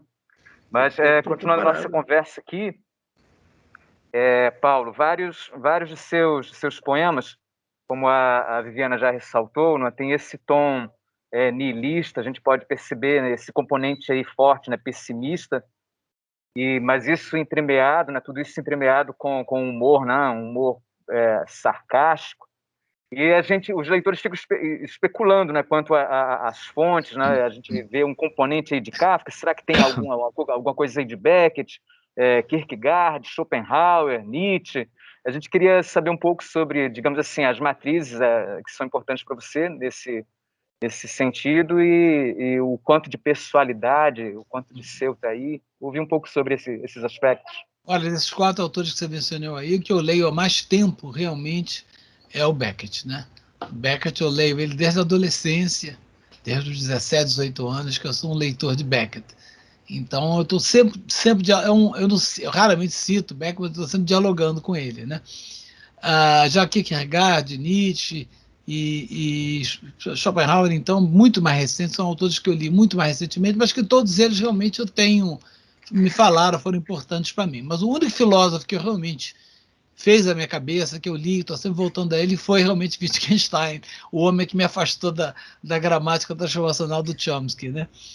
Ele é o filósofo a que eu retorno sempre. Agora, o escritor que eu mais leio, mais releio, desde a adolescência, que está sempre na minha cabeceira, é Kafka, na verdade. Eu cito ele muito passando em um ou outro dos meus contos, mas na poesia não menciono nada dele. Mas esse o escritor talvez que tenha mais... Ele, pessoa, né, certamente, foram os escritores que mais marcaram a minha trajetória de leitor, né? E João Cabral, né? João Cabral. Esse daí não precisa nem comentar. Esse aqui já disse tudo. Ele é o superego da nossa geração. Um autor que a gente está sempre se irritando quando vê que ele está presente, se distanciando dele, ao mesmo tempo tendo que assumir uma série de coisas dele. Não, Cabral, isso aí não se fala. Só existiu, né, a poesia da geração Minhoca, só existiu o meu trabalho, de muitas outras pessoas, por causa dessa reação ao Cabral. Ao contrário do Drummond. Drummond e Bandeira são poetas que você convive sem muito atrito, né? Enquanto que Cabral é impossível, o cara é todo espinhoso, né? Ele te espeta o tempo todo, não tem como não dialogar com ele. Ricardo, vou fazer aqui uma pergunta que escapa aqui ao nosso roteiro, mas eu estou aqui com o livro do Paulo, que é a tradução literária. Eu recorri a ele há uns tempos, né? Eu tinha sido convidado para fazer uma mediação de um encontro de tradutores de Clarice Lispector,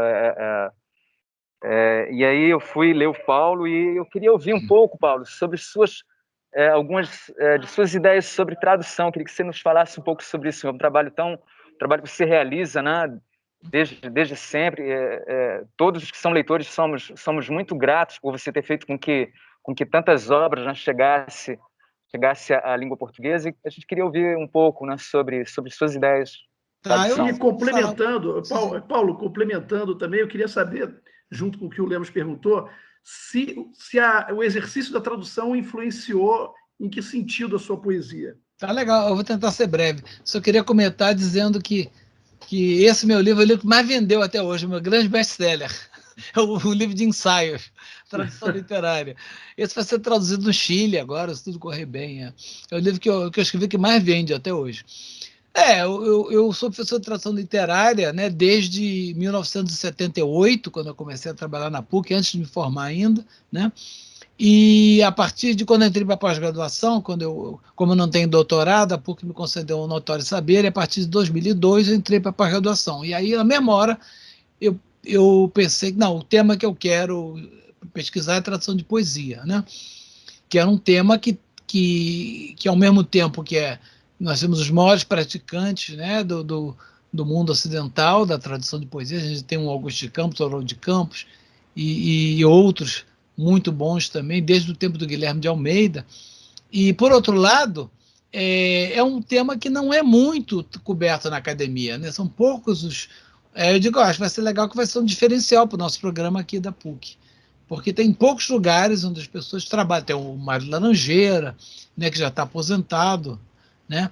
E uns poucos outros, o Chociai, no interior lá em São João do Rio Preto, né, que faleceu recentemente. Então, tem poucas pessoas pesquisando, então eu resolvi me dedicar a isso. Então, boa parte da minha produção acadêmica realmente versa em torno da tradução de poesia. E o que eu quero fazer? É exatamente isso, tentar fazer um poema em língua portuguesa que você possa ler ele e dizer sem mentir que você leu o original de uma língua que você desconhece, né? E isso é que me proporciona tradução de poesia, né? E é isso que eu estou tentando analisar. O que a gente pode generalizar, o que a gente pode dizer que torna uma tradução poética, ao mesmo tempo, válida como tradução e válida como poesia, né? Porque a tradição que me interessa de tradução de poesia é a tradução do Ezra Pound, a tradução dos Campos, né? E não a tradução francesa, que pega qualquer poema, qualquer forma, e transforma em prosa poética, né? Ignorando completamente a forma. Não por perversidade, mas porque é muito difícil fazer qualquer poesia para o francês, que é a única língua do Ocidente que não tem acento. E todas as outras poéticas, alemão, português, russo, todas trabalham com acento. Então, traduzir para o francês é um desafio incrível, né? Então, acho que é até um pouco por isso que criou-se uma tradução que, infelizmente, chegou no Brasil até 50 anos atrás, era a tradução dominante, você traduzir a poesia se lixando, né, para os aspectos formais. Graças ao trabalho dos irmãos Campos, em particular, né, a gente entrou nessa outra tradição, né? E essa tradução que me interessa estudar. Como é que a gente consegue traduzir um poema de modo que ele seja de fato um poema e seja de fato uma tradução, duas coisas que muitas vezes podem parecer incompatíveis. Em relação à sua pergunta, Ricardo, sim, o hábito de traduzir influencia. Você aprende a escrever traduzindo. Eu sempre digo para meus alunos, eu estou em todos os programas possíveis lá na PUC. Um dos programas que eu estou na graduação é de escrita criativa, onde eu dou oficina de poesia. Que legal. Mas eu continuo trabalhando com tradução de ficção desde os anos 70. E uma coisa que eu sempre... Às vezes eu vejo um aluno lá, que é um aluno de criação literária, e eu digo, você quer aprender a escrever, quer praticar a escrever? Faz a minha oficina de tradução literária, de tradução de ficção. Não que você se interesse, pega ela como um crédito adicional, optativo, sei lá como é que chama isso, né? Mas porque você vai aprender a escrever. Nada ensina melhor a escrever do que traduzir, né? Você traduzir boa prosa de ficção de uma língua estrangeira é a melhor maneira de se aprender a escrever ficção em português. E com poesia, eu imagino que também, né? É basicamente isso.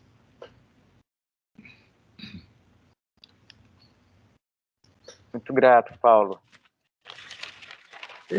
Paulo, para fechar aí a questão das perguntas, está prestes a completar 70 anos de idade. É semana que vem? Semana que vem, Dia 12, eu e Frank Sinatra. Que beleza. E o Rui Espera Filho. Também. O Rui também. Também, dia 12 de dezembro.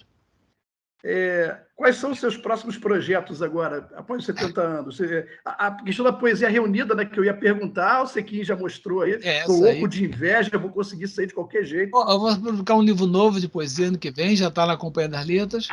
Eu pedi para jogar para o final do ano, porque eu não aguento mais lançamento online, não aguento mais gente, pelo amor de Deus. Eu quero o lançamento físico na livraria, ver as pessoas. Então, eu mandei jogar para o segundo semestre. Está fechado o livro já há um tempão, mas joga para o segundo semestre. Quem sabe até lá já acabou esse pesadelo, né?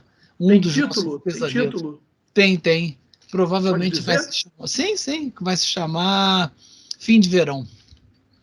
Ótimo. E deve sair ano que vem, né? E eu vou ter que me aposentar na PUC compulsoriamente quando eu fizer 72 anos. E aí, uma coisa que eu pretendo fazer é voltar a traduzir, talvez não em quantidades industriais, como eu traduzia nos 40 anos de idade, 50 anos de idade, mas agora eu estou traduzendo muito pouco, eu gostaria de voltar a traduzir mais, né? Tem muita coisa, muito livro que eu tenho vontade de traduzir, muitos projetos de tradução que eu tenho. Eu espero convencer a Companhia das Letras a comprar um desses meus projetos de tradução aí. E eu espero que a sua poesia saia reunida aqui, né? Porque eu imagino que para adquirir essa edição portuguesa deve ser bem mais caro, né? Provavelmente com o preço que o euro está, né? agora, Virgem Maria. Mas é isso, os projetos basicamente são esses e cuidar dos meus netos, que eu estou com 2 netos. Ah, que legal. O Sequim, ele é um ótimo nome para a BL, né, Sequim? Eu acho.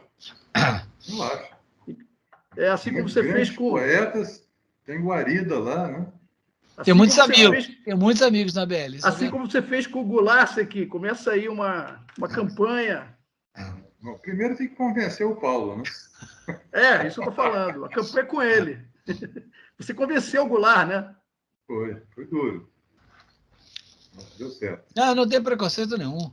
O Goulart entrou, o Boss entrou. Nós temos ali, quer dizer, eu tive... Pessoas altamente respeitáveis aí. Eu tive a honra de receber o Goulart, receber o Geraldo Carneiro, né? Trabalhei bastante pelo Antônio Cícero, né? Que até acho que você esteve na academia dele, e em abril também vou ter a honra de receber Gilberto Gil. Poxa, maravilha.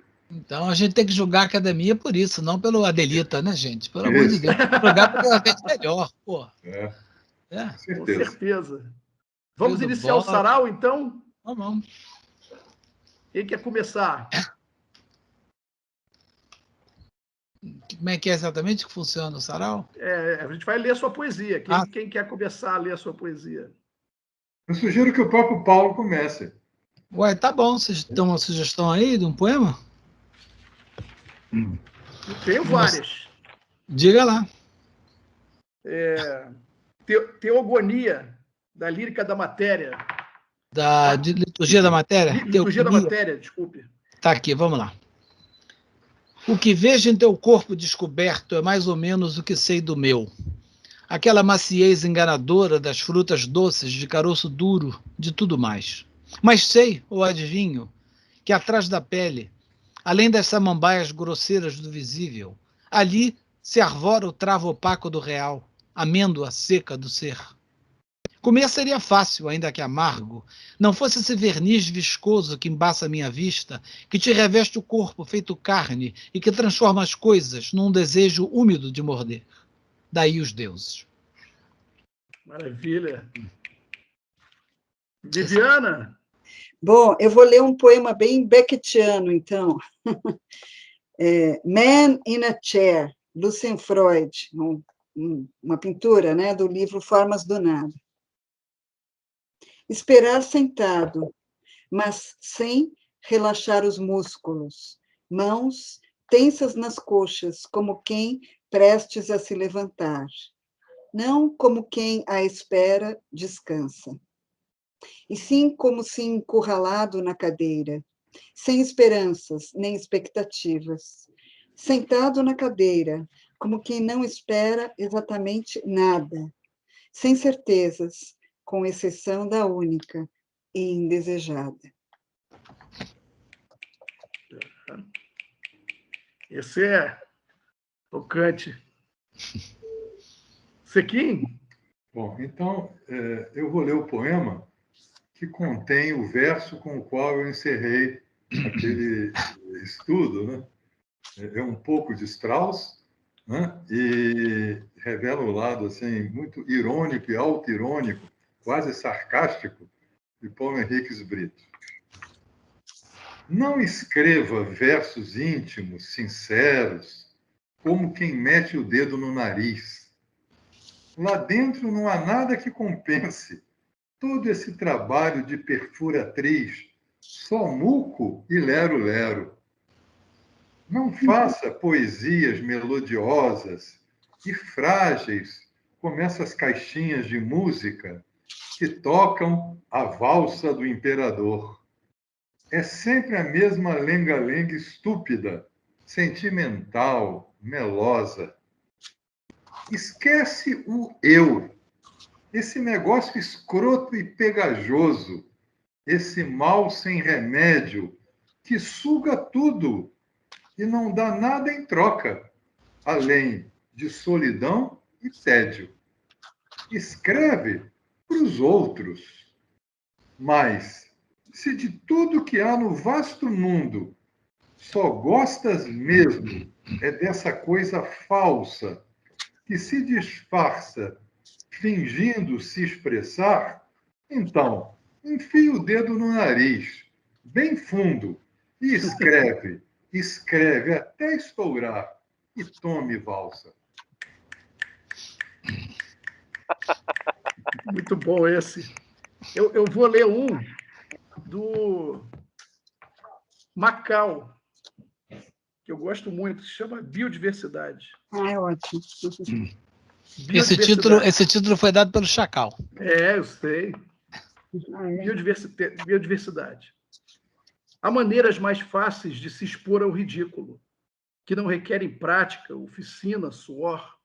Maneiras mais simpáticas de pagar mico e dizer: olha eu aqui, sou único, me amem, por favor. Porém, a quem se preste a esse papel esdrúxulo, como a quem não se veste de ler e decifrar essas palavras bestas estrebuchando, inúteis, cágados com as 4 patas viradas para o ar.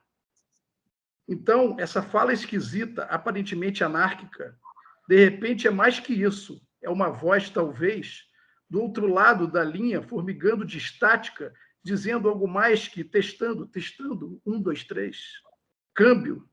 Quem sabe esses cascos invertidos, incapazes de reassumir a posição natural, não são, na verdade, uma outra forma de vida, tipo um ramo alternativo do reino animal.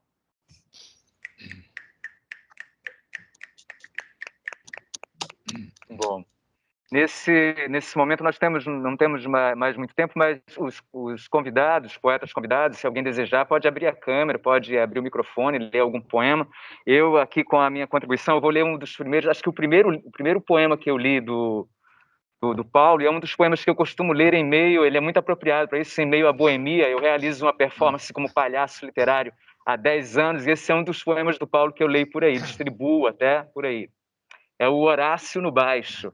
Dialoga com o livro de ódios, né, do Horácio. É uma tradução modificada, né? Verdade. Isso, belíssimo, belíssimo, belíssimo. Então, vamos lá.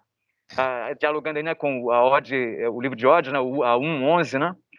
Tentar prever o que o futuro te reserva não leva a nada. Mãe de santo, mapa astral e livro de autoajuda é tudo a mesma merda. O melhor é aceitar o que de bom ou mal acontecer. O verão que agora inicia pode ser só mais um ou pode ser o último. Vai saber. Toma o teu chopp, aproveita o dia. E quanto ao amanhã, o que vier é lucro. Muito bom.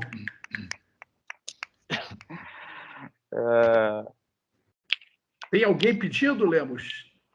Olha, por favor, fiquem à vontade para se manifestar, se algum dos convidados, vocês podem simplesmente abrir a câmera e o microfone, ou podem acenar aqui, tem um ícone, né, que é uma mão aqui, que indica que vocês estão pedindo, né, a palavra aqui. Eu estou dando uma olhada no chat agora também, vendo aqui manifestações de afeto aqui, diversas, né, ao Paulo, aos convidados, manifestações elogiosas aqui, parabenizando aqui pelo que a gente está ouvindo, vendo, pela beleza que está fluindo aqui. Então, por favor, fiquem à vontade. Se mais alguém entre os participantes desejar dizer um poema, fazer alguma pergunta, algum comentário, pode ficar à vontade, fiquem à vontade, por favor.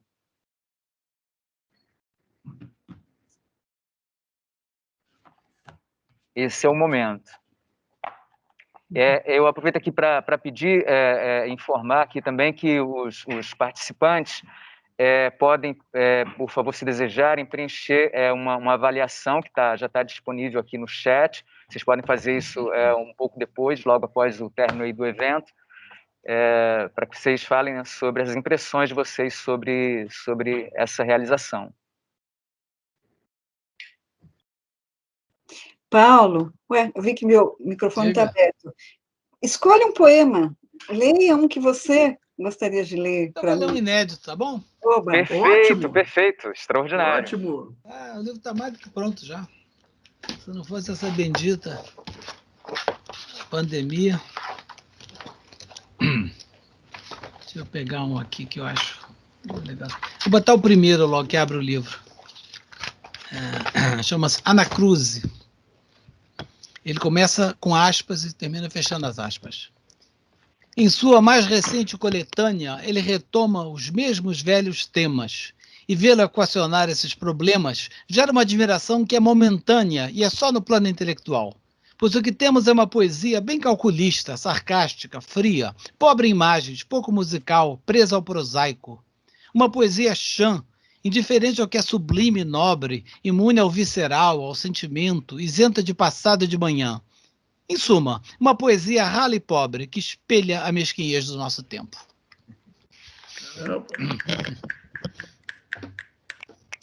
Muito bom. Eu vou ler aqui, Paulo. O Sequin, no ensaio dele, maravilhoso, falou um pouco sobre aqueles 2 poemas, né, que estão no Indagações. Que a primeira vez que eu li, sim, me impactou. É o Indagações, que está no Mínima Lírica, e que se divide em 2 poemas, um para João Cabral e outro para Augusto de Campos. Eu vou lê-los aqui. Para João Cabral. Não escrever sobre si como se fosse pecado olhar-se em qualquer espelho. Não escrever sobre si como se fosse onanismo sentir-se com algum desejo. Escrever, sim, sobre coisas, porque só é limpo e real o mineral e alheio. Escrever, sim, sobre coisas, porque elas não se desnudam, nem retribuem o desejo. E agora para Augusto de Campos. Podar o sentido, pudor. Não recitar, citar. Citar apenas, nada a dizer. Esta, a suprema forma de escrever?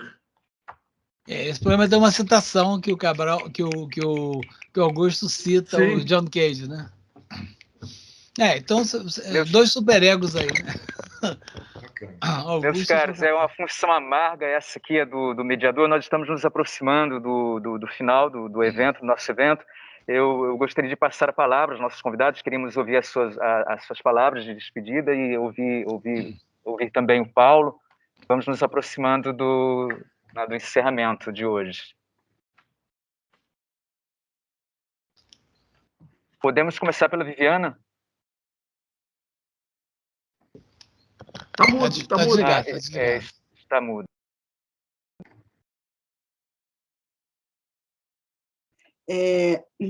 Então, mas uma coisa que me surpreende no Paulo é que, apesar de a gente dizer, mas os temas, mais ou menos, retornam, ele tem uma imaginação, quer dizer, a capacidade que ele tem de figurar as coisas de uma maneira original é sempre muito inesperada, não é? E eu li aquele poema tão beckettiano, mas eu queria ler bem curtinho, só para vocês terem uma ideia, né? Ótimo. Para terminar assim de um jeito auroral, né? Por exemplo, o dia levanta a cabeça num gargarejo fatal, a tarde lhe rasga carótida, noite. A noite segrega projetos de mundos magros, sem cor, e vem o dia com seu préstito, manhã. Eu acho impressionada, né? Quer dizer, o tempo todo, ele está sempre fazendo metáforas assim super ousadas, né? E ele não para, assim, isso que eu acho incrível, né? Mesmo que seja para depois, né, nos deixar assim. Mas, enfim, então é por isso que eu acho que ele tem esse lado cinema fortíssimo, né? Verdade. Bom, então, porque as pessoas falam muito do aspecto formal, da perfeição formal, mas que é verdadeira, que é um baita trabalho dele, né? Mas agora que eu fiquei sabendo que ele estudou matemática e leu Wittgenstein... Lógica formal. Lógica formal, etc. Mas tem esse lado, assim, incrível, né? Que é essa figuração, assim, né, infinita do Paulo, né? Era isso que eu queria dizer, e agradecer a todos vocês. Lemos, muito prazer, Ricardo. Sequim, que prazer. Prazer é nosso, a honra é nossa. E eu queria agradecer esse grande privilégio que é ter a Viviana falar um texto dela. E muita saudade, eu quero ir para o Rio de Janeiro. Vamos sim, agora vai poder, aos poucos a gente vai poder. A gente vai de novo na Adega Pérola, né? Isso mesmo. Uns tremoços, né? Lá. É isso mesmo, muita saudade. Um abraço também muito grande para você, Paulo. Que esse ano seja bem melhor. Vamos torcer. Será. Sequim? Bom, eu agradeço a todos aí por esse convívio tão agradável e, se for permitido nas regras do jogo, eu gostaria de concluir lendo um poema que eu fiz, que é uma espécie de homenagem implícita ao Paulo Henriques Brito. Ótimo. Quer dizer, é um poema que eu acho que eu nunca teria escrito se não tivesse conhecido a obra do Paulo Henriques Brito. Portanto, é um poema de um discípulo, embora mau. São os únicos bons. São os discípulos então, maus. Se chama... e a forma... É um soneto em decassílabos corretíssimos, né? Com as cesuras, na quarta, na sexta, na oitava, embora o assunto não seja lá muito nobre. É uma espécie de multifonismo, alguém que desce no elevador e começa a ouvir o que os vizinhos estão dizendo. Esse poema é ótimo. E se chama, um soneto multivocal, né? Que se chama Soneto da Boa Vizinhança. Doutor José, como vai? Tudo bem? E como vai a distinta família? Cordiais saudações à dona Ercília. A Marli manda um abraço também. Tomo café várias vezes ao dia. Esse governo está uma tristeza. Soube do bafafá na portaria. Mas Miami, em setembro, é uma beleza. O camarão custa os olhos da cara. Frequento o Zona Sul, porém sou fã das grandes promoções do Guanabara. Acho que vai chover pela manhã. Troquei de celular, mas deu problema. Amanhã pego onda em Saquarema. Muito bom. Muito bom. Me lembra um pouco, Sequim, me lembra um pouco aqueles sonetos que estão no Trovar Claro, aquele que eu me referi, até Segunda Ordem. Isso. Por isso que eu falei que é uma homenagem ao Paulo Henriques Brito. Paulo, então, as palavras finais. Não, só posso agradecer a iniciativa de vocês. É muito bom, foi um espaço muito legal. Adorei ver nomes de pessoas que eu gosto muito e admiro muito aí assistindo. E realmente, como eu já falei, é um luxo, né? É um luxo ser dissecado, né? Viviseccionado, né?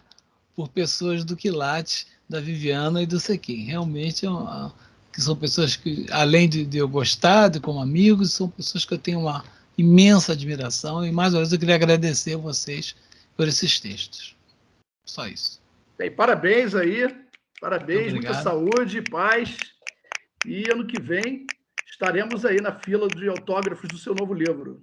Se tudo correr bem, uma fila física mesmo, real. Exatamente. Um prazer e uma alegria, em nome do Museu da Justiça, que agradeço a sua presença, Paulo, Viviana, Sequim, que bom que estavam aqui conosco, Ricardo, e a toda a audiência que esteve conosco até agora. Uma grande alegria mesmo, um grande prazer. Eu queria agradecer também a nossa produção aí, a Sara, a Ludmila, que sempre quebram os galhos aí e nos ajudam para que tudo corra bem. A Simone Fontarigo, que nos prestigia sempre, a Ana Paula Habib, colegas aqui do tribunal, sem elas não aconteceria esse sarau. E agradecer a presença de vocês, que é realmente uma honra e uma alegria contar com 3 convidados tão ilustres e ao mesmo tempo, tão queridos. Sem dúvida, sem dúvida. Boa noite para todos e até o próximo sarau. Será o lançamento do meu livro. Espero vê-los lá na sexta-feira que vem. Eu vou lançar Ariete, que Poemas Escolhidos, que é um livro de uma vida inteira, como o Sequim falou. a vida inteira que poderia ter sido, espero que seja. Uma belíssima edição com duas capas, dupla capa, belíssimo trabalho da editora Circuito. Será uma alegria aqui, mais um evento do Sarau do Museu. Paulo, a gente teve, uns meses atrás, foi no passado ou no início do ano, Lemos, o Wittgenstein. Nós tivemos uma ótima palestra. Sim, exatamente. Sim, com o Marcelo de Moraes, exatamente. Foi a inauguração do programa de palestras aqui, Humanitas. Isso mesmo. Começamos com uma palestra sobre Wittgenstein.